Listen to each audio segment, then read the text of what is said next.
Hello बच्चों। तो इस वीडियो में हम कुछ एडवांस के क्वेश्चन प्रैक्टिस करेंगे बच्चों। तो ये हमारे पास एक फुल सिलेबस टेस्ट है एडवांस का। तो आप अगर पेपर को डाउनलोड करना चाहते हैं तो आप डिस्क्रिप्शन बॉक्स में जो हमारे पास लिंक है वहाँ से भी आप डाउनलोड कर सकते हैं। ओके। तो बच्चों जैसे हमारे पास यहाँ पे क्वेश्चन नंबर 1 है। तो जैसे आप देख पा रहे हैं, तो इसमें हमारे पास क्या है बच्चों, देखो कंडीशन क्या गिवन है। एक ए साइक्लिक डाइईन है जिसका नाम दिया हुआ है P, with molecular formula C11H16 which give hydrogen gas with sodium metal. बच्चों ये हमारे पास जो डाइईन हमारे पास है, मेटल से रिएक्शन करने पर हाइड्रोजन गैस प्रोड्यूस करती है। बच्चों हमें पता है क्या कि जो टर्मिनल एल्काइन हमारे पास होती है वो रिएक्शन करती है मेटल के साथ में और प्रोड्यूस करता है यहाँ पे सोल्ट प्लस हाइड्रोजन गैस। तो यहाँ से हमें इस चीज़ का कंफर्मेशन मिलता है कि जो हमारे पास यहाँ पे जो मॉलिक्यूल है हमारा हाइड्रोकार्बन, उसमें क्या होगा, एक टर्मिनल एल्काइन है। तो बच्चों अगर हम इसी इंफॉर्मेशन की हेल्प से अगर हम चार ऑप्शन को एनालाइज करें तो हमारे पास option B and option number D, ये दोनों कट हो जाते हैं। ठीक है बच्चों। आगे क्या कहता है कि हमारा जो पी है, ठीक है बच्चों, जो हमारे पास क्या है पी है, अब उसका अगर हम क्या करते हैं, रिडक्शन करते हैं sodium with liquid NH3 and NH2 की प्रेजेंस में, तो बच्चों हमारे पास क्या बन जाता है, मेजर ऑर्गेनिक कंपाउंड बनता है क्यू। बच्चों सोडियम विद लिक्विड NH3 हमारे पास होता है बर्च रिडक्शन। आप सब बच्चों को पता है बच्चों, हमारे पास क्या होता है बच्चों, बर्च रिडक्शन होता है।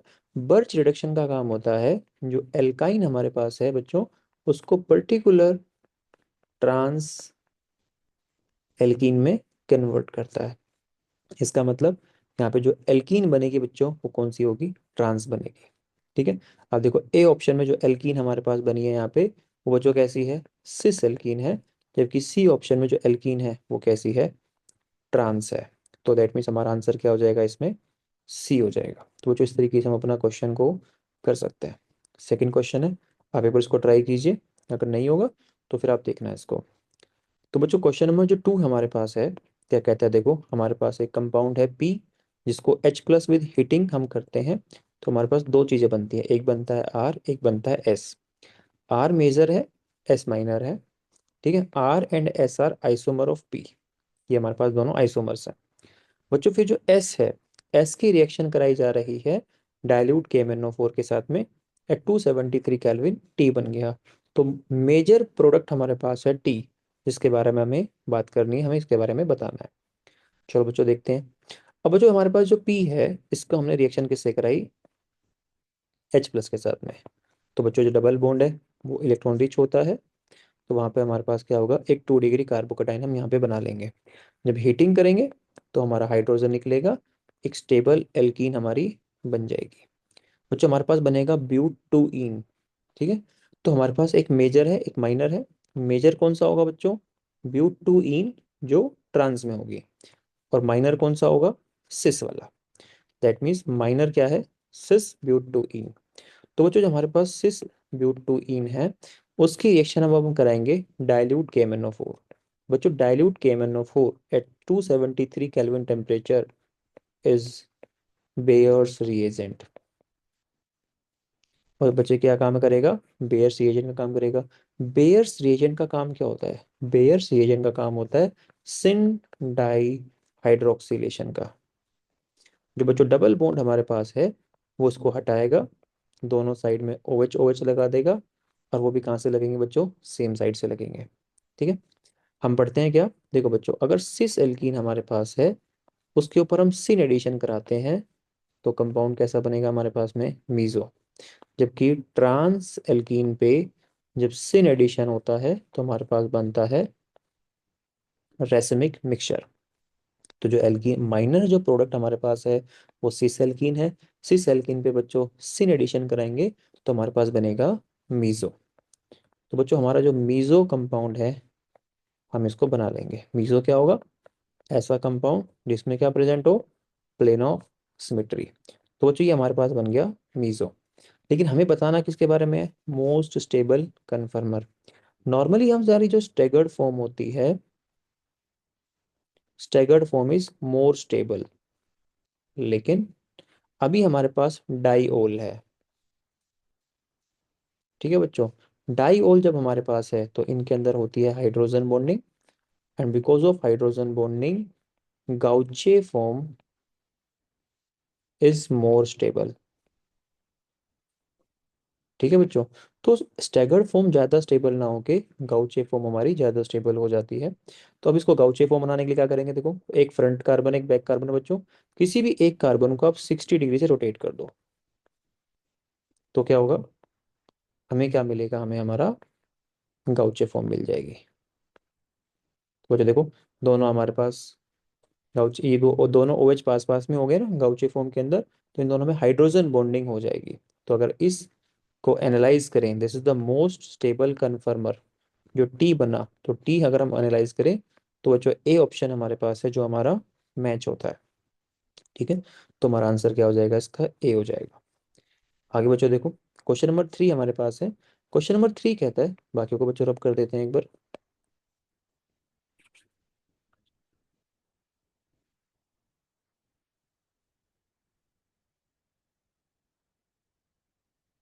बच्चों देखो क्वेश्चन नंबर 3 जो हमारे पास है, उसमें हमारे पास क्या है, देखो हमारे पास एक सेल की रिएक्शन गिवन है, और बच्चों सेल का क्या गिवन है हमारे पास, cell potential E not cell हमारे पास गिवन है 0.02 वोल्ट। अब कहता है if an average current of 10 ampere passes through the cell, how long will it take to produce 0.3 mole of HNO2। ठीक है बच्चों, तो जैसे हमारे पास जो हाफ रिएक्शन गिवन है, इसके अंदर HNO2 का फॉर्मेशन हुआ। बच्चों देखो, HNO2 का फॉर्मेशन हुआ 2 मोल इलेक्ट्रॉन की हेल्प से। तो यहाँ पे हमारे पास बच्चों क्या होता है, 1 मोल HNO2 का फॉर्मेशन होता है बाय 2 मोल इलेक्ट्रॉन, मतलब 2 फैरेडे। एक 1 मोल इलेक्ट्रॉन पे जो बच्चों चार्ज होता है वो होता है 1 फैरेडे, और 1 फैरेडे की वैल्यू होती है कि 96500 कूलम। ठीक है, हमें बच्चों बच्चों HNO2 प्रोड्यूस करना है, दैट इज 0.3 मोल। तो 0.3 मोल के लिए जो करंट हमें चाहिए वो हो जाएगा 2 Faraday into 0.3, that mean 0.6 Faraday. ठीक है बच्चों, और ये जो करंट है वो कौन प्रोड्यूस करेगा, 10 एम्पियर का करंट। और टाइम बताना है, तो Q इज इक्वल टू बच्चों I इंटू टी। क्यू हमारे पास है 0.6 फैरेडे की वैल्यू पुट कर दो, 96500। आई हमारे पास है 10, और टाइम के लिए हम ले लेंगे टी। तो बच्चों जो टी की वैल्यू आएगी दैट इज 0.6 इंटू 96500 डिवाइड में 10। बच्चों ये जो टाइम आएगा ये होगा सेकेंड्स के अंदर। इसको आवर्स में कन्वर्ट कर लेंगे, 2 बार 60 से डिवाइड कर देंगे, एक बार करेंगे तो मिनट होगा, 2 बार करेंगे तो आवर में हो जाएगा, क्योंकि सारी जो यूनिट्स हमारे पास हैं वो किस में गिवन है, आवर्स में गिवन है। तो बच्चों इसका आंसर हमारे पास क्या हो जाएगा, ए हो जाएगा। आप इसको इसको खुद अच्छे से सोल्व कर सकते हो और आप इसका आंसर कैलकुलेट कर सकते हो। ठीक है बच्चों, देखो नेक्स्ट क्वेश्चन हमारे पास है क्वेश्चन नंबर 4। क्वेश्चन नंबर 4 की अगर हम यहाँ पे बात करें तो देखो बच्चों हमारे पास क्या है कि 298 केल्विन तो बच्चों टेम्परेचर है हमारे पास में। ठीक है, और इस 298 केल्विन टेम्परेचर पे ई नॉट ऑक्सीडेशन पोटेंशियल जो रिएक्शन है उसका दिया हुआ है। ठीक है, अच्छा, ई नॉट ऑक्सीडेशन पोटेंशियल इज, ठीक है, इसका ई मतलब इस रिएक्शन के लिए जो ई नॉट वैल्यू होगी वो हमें बतानी है। इसके अलावा क्या गिवन है, के एफ की वैल्यू गिवन है कॉम्प्लेक्स के लिए, और ई नॉट गिवन है ए जी प्लस और ए जी का। ठीक है, तो यहाँ पे जो बच्चों ए जी प्लस से जो ए जी में कन्वर्ट हुआ दैट इज रिडक्शन पोटेंशियल। ये हमें देखना पड़ेगा कि प्लस से जीरो में जा रहा है, कम हो रहा है ना तो रिड्यूस हो रहा है। इसको हेल्प लेने के लिए बच्चों हम क्या करेंगे, यहाँ पे डेल्टा जी की हेल्प लेंगे। ठीक है, देखो सबसे पहले हम रिएक्शन लिखेंगे, देखो अब हम सबसे पहले एजी की हेल्प यहाँ पे लेंगे। देखो हम यहाँ पे क्या लिखेंगे कि जो एजी हमारे पास है बच्चों वो ऑक्सीडाइज हो जाएगा एजी प्लस प्लस इलेक्ट्रॉन में। ये हमारे पास बनी बच्चों इक्वेशन नंबर 1। इक्वेशन नंबर 1 के लिए हम डेल्टा जी वन निकालेंगे। क्या निकालेंगे बच्चों, delta G one. Delta G one हम निकालेंगे माइनस का n F E not cell वाला फॉर्मूला लगाएंगे। हाफ सेल है तो ई नॉट क्या पुट हो जाएगा यहाँ पे, यहाँ पे जो ई नोट सेल है यहाँ पे इसको ई नोट रिडक्शन पोटेंशियल लिख, मतलब ऑक्सीडेशन पोटेंशियल लिख लेंगे हाफ सेल के लिए। तो यहाँ पे हम इसका ऑक्सीडेशन पोटेंशियल लिख लेंगे, रिडक्शन पोटेंशियल 0.8 है, तो ऑक्सीडेशन पोटेंशियल -0.8 हो जाएगा बच्चों, क्योंकि मैग्नीट्यूड सेम होता है, साइन अपोजिट होता है। तो एक इक्वेशन हमारे पास ये होगी। सेकेंड इक्वेशन हमारे पास होगी किसके लिए, कॉम्प्लेक्स फॉर्मेशन के लिए। कॉम्प्लेक्स फॉर्मेशन कैसे होगा बच्चों, Ag प्लस रिएक्शन करेगा 2 मोल्स ऑफ NH3 के साथ में और बनाएगा AgNH3 होल ट्वाइस पॉजिटिव। ठीक है बच्चों, दोनों इक्वेशंस को ऐड कर देंगे तो Ag से Ag electron, Ag plus cancel हो जाएगा। बच्चों जो सेकंड इक्वेशन है इसके लिए हम जो डेल्टा जी का एक्सप्रेशन लिखेंगे वो लिखेंगे इन the form of equilibrium constant. तो डेल्टा जी हमारे पास होता है, डेल्टा जी नोट हमारे पास होता है माइनस का RT ln के क्या होगा जो हमारे पास गिवन है 10⁻16। इन दोनों को ऐड कर देंगे तो हमारे पास बनेगा Ag plus twice NH3 will form AgNH3 whole twice positive plus में इलेक्ट्रॉन। बच्चों देखो ये इक्वेशन वही है जो ऊपर हमारे पास गिवन है। हमने ऊपर जो गिवन इक्वेशन है उसको हमने बना लिया इन दोनों की हेल्प से। बच्चों जो डेल्टा जी थ्री होगा इस इक्वेशन के लिए वो हम लिखेंगे माइनस का NF E not oxidation potential. ये ई नॉट ऑक्सीडेशन पोटेंशियल बच्चों हमें क्या करना है, कैलकुलेट करना है। ठीक है, अब देखो दो इक्वेशंस को बच्चों जब हमने क्या किया, ऐड किया तो इक्वेशन नंबर 3 मिल गई। तो जो डेल्टा जी हमारे पास है वो एक थर्मोडायनेमिक प्रॉपर्टी है। तो वहाँ पे क्या लिखेंगे, delta G1 plus delta G2 is equal to delta G3। Delta G जो 1 होगा वो ई नॉट की फॉर्म में पुट करेंगे, डेल्टा G2 हम यहाँ पे पुट करेंगे in the form of equilibrium constant, और डेल्टा G3 भी हम ई नॉट की वैल्यू में फॉर्म में पुट करेंगे। बच्चों एन हमारे पास यहाँ पे क्या होता है, electron, number of electron change. F हमारे पास होगा फैराडे कांस्टेंट। जो ऊपर वाली जो डेल्टा G1 के लिए जो ई नॉट चाहिए वो हमारे पास गिवन है, दूसरे वाला हम निकाल लेंगे, बाकी सब चीज़ें हमारे पास गिवन है। बच्चों बस हमें क्या करना है, इसको सोल्व करना है और हमें इसको कैलकुलेट करना है। ठीक है, तो ये हम कर सकते हैं। ठीक है, थोड़ा सा डिफिकल्ट है, डिफिकल्ट ना बोल के हम इसको लेंदी बोलेंगे, क्योंकि इसमें कैलकुलेशन पार्ट काफ़ी ज़्यादा है। आप अगर कोई भी चीज़ आप इसमें मिस करोगे तो फिर गलती होने के चांसेस इसमें ज़्यादा हो जाता है। ठीक है, आगे चलते हैं बच्चों। देखो हमारे पास है क्वेश्चन नंबर 5। बच्चों देखो क्वेश्चन नंबर जब 5 है उसके अंदर हमारे पास मोर देन वन करेक्ट हो सकता है। तो क्वेश्चन नंबर 5 की अगर हम यहाँ पे बात करें, देखो क्या कहता है, treatment of D glucose with aqueous NaOH results in the mixture of monosaccharides. बच्चों जो डी ग्लूकोज हमारे पास है उसका हम क्या करते हैं, रिएक्शन करवाते हैं एक्वस NaOH के साथ में। बच्चों एक्वस NaOH का मतलब होता है NaOH प्लस वाटर। तो एक टाइप से देखा जाए तो हमारे पास हो रहा है बेसिक हाइड्रोलिसिस। बेसिक मीडियम में हम क्या कर रहे हैं बच्चों, हाइड्रोलिसिस कर रहे हैं डी ग्लूकोज की। हमें क्या पता है कि बच्चों डी ग्लूकोज अपने आप में ही एक मोनोसेकेराइड है। इसका फर्दर हाइड्रोलिसिस करके इसको स्मॉलर यूनिट्स में ब्रेक करना पॉसिबल नहीं है। वो कहता है results in the mixture of monosaccharide. ये खुद ही एक मोनोसेकेराइड है, इसका फर्दर डिसोसिएट नहीं कर सकते। इसका मतलब जब हम इसका हाइड्रोलिसिस करेंगे तो हमें डी ग्लूकोज ही मिलेगा, इसके अलावा और कोई चीज नहीं मिलेगी। ठीक है, तो कंफ्यूज करने के लिए सारी चीजें गिवन है। आपको पता होना चाहिए कि डी ग्लूकोज एक मोनोसेकेराइड्स है, इसका फर्दर हाइड्रोलिसिस आप नहीं कर सकते। इसका मतलब हमारा जो आंसर होगा वो क्या होगा, यहाँ पे ए आंसर होगा। तो correct answer will be A only. ठीक है, बाकी सब कंफ्यूजन के लिए दिया हुआ है, तो हमारा आंसर क्या हो जाएगा, इसमें ए हो जाएगा। वो जो नेक्स्ट हमारे पास है क्वेश्चन नंबर 6। चलो देखते हैं क्वेश्चन नंबर 6 के बारे में। काफी अच्छा क्वेश्चन दिया हुआ है। देखो बच्चों हमारे पास है एनिसोल। क्वेश्चन नंबर 6 में बच्चों हमारे पास जो स्टार्टिंग है वो है एनिसोल से। बच्चों हमें पता है एनिसोल क्या होता है। एनिसोल हमारे पास होता है बेंजीन के ऊपर OCH3। This is anisole. इसकी रिएक्शन हम कराते हैं HI के साथ में, कंसंट्रेटेड HI के साथ में करेंगे बच्चों। ये एक एरोमेटिक ईथर है, हाइड्रोलिसिस का HI से रिएक्शन करेंगे तो बच्चों एक तो हमारे पास बनेगा फिनोल और एक हमारे पास बन जाएगा CH3I। ठीक है, तो कह रहा है कि P हमारे पास बना एरोमेटिक मतलब फिनोल। ठीक है, ओके अच्छा अभी हमारे पास जिंक और है। तो बच्चों अभी तक ये पी नहीं बना है हमारे पास में, पहले इसकी रिएक्शन कराएंगे जिंक के साथ में। हमें पता है फिनोल रिएक्शन करता है जिंक के साथ में, तो हमारे पास बनता है बेंजीन, साथ में बनता है जिंक ऑक्साइड। अब ये जो बेंजीन है दिस इज पी, ये जो पी हमारे पास है बच्चों वो हमारा क्या हो गया, बेंजीन हो गया। ठीक है, इतना आपको समझ में आ गया होगा। इसको रब कर देते हैं फिर आगे चलेंगे।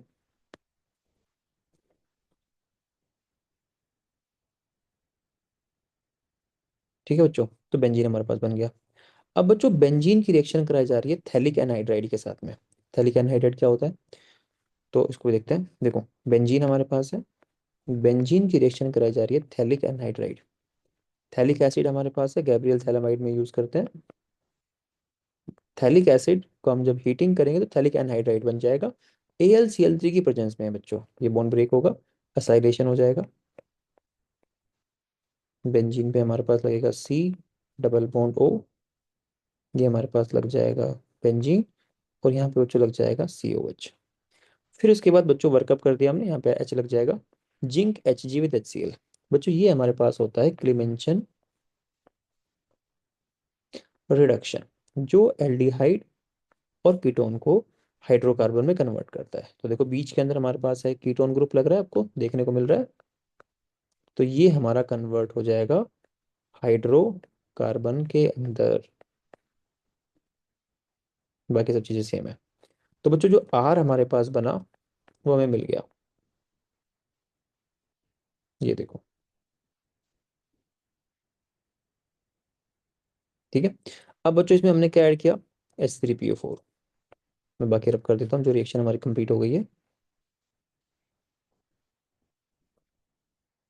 ठीक है बच्चों, H3PO4 एक एसिड है, तो एसिडिक मीडियम प्रोवाइड करेगा, देखो बच्चों। ठीक है, तो OH2 पॉजिटिव बनेगा, यहाँ पे निकल जाएगा। तो वापस से बच्चों हमारे पास क्या बनेगा, असाइल कटायन बनेगा, जो बेंजीन पे क्या करेगा, वापस से इलेक्ट्रोफिलिक सब्स्टिट्यूशन करेगा।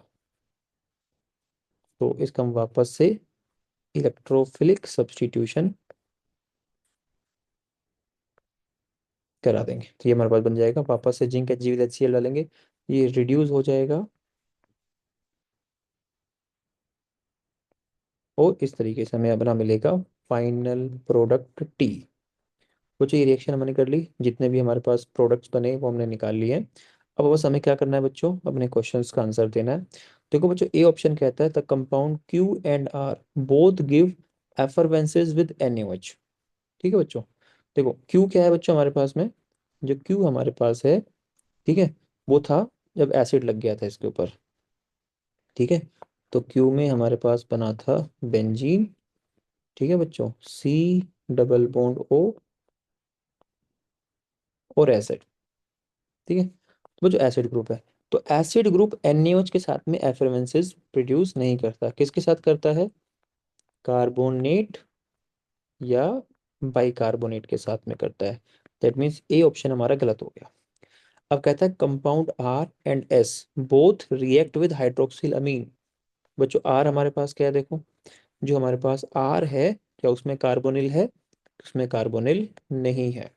बच्चों अगर उसमें कार्बोनिल नहीं है तो हाइड्रोक्सिल अमीन के साथ रिएक्शन नहीं हो सकती, क्योंकि हाइड्रोक्सिल अमीन के साथ में एल्डिहाइड या कीटोन का हम यहाँ पे यूज करते हैं, जो रिएक्शन करता है और ऑक्सीजन का बनाता है। तो ये ऑप्शन कुछ हमारे पास क्या हो गया, गलत हो गया। देखो ऑप्शन सी कहता है degree of unsaturation in T is 9। बच्चों टी हमारे पास है, हमें पता है एक बेंजीन जो हमारे पास है, जो बच्चों बेंजीन होती है ना हमारे पास में, उसके अंदर क्या होता है, 3 तो पाई बॉन्ड होते हैं और एक रिंग होती है। तो बेंजीन का डिग्री ऑफ अनसैचुरेशन कितना होता है, 4 होता है। तो यहाँ पे अगर हम बात करें, देखो एक बेंजीन है, 4 इसमें हो गया, 4 इसमें हो गया, और बीच में भी हमारे पास क्या है, एक रिंग प्रेजेंट है, जिसका डिग्री ऑफ अनसैचुरेशन कितना हो जाएगा, 1। तो 4 और 4 और 1, तो 4+4+1 कितना हो जाएगा बच्चों, 9 हो जाएगा। दैट मीन्स ये हमारा बिल्कुल ठीक आंसर हो गया। अब बच्चों देखो कहता है कंपाउंड जो पी है which give neutral FeCl3 test. बच्चों न्यूट्रल FeCl3 टेस्ट हम OH ग्रुप के लिए यूज करते हैं, बेसिकली फिनॉल के लिए। ठीक है, और कोई भी हमारे पास ऐसा प्रोडक्ट नहीं है जहाँ पे फिनॉल बन रहा हो। पी तो हमारे पास क्या है, बेंजीन है, तो बेंजीन हमारे यहाँ पे न्यूट्रल FeCl3 टेस्ट पॉजिटिव नहीं देगा। तो बच्चों ये कुछ क्वेश्चंस थे हमारे, बाकी क्वेश्चंस हम नेक्स्ट वीडियो में कवर करेंगे। ठीक है।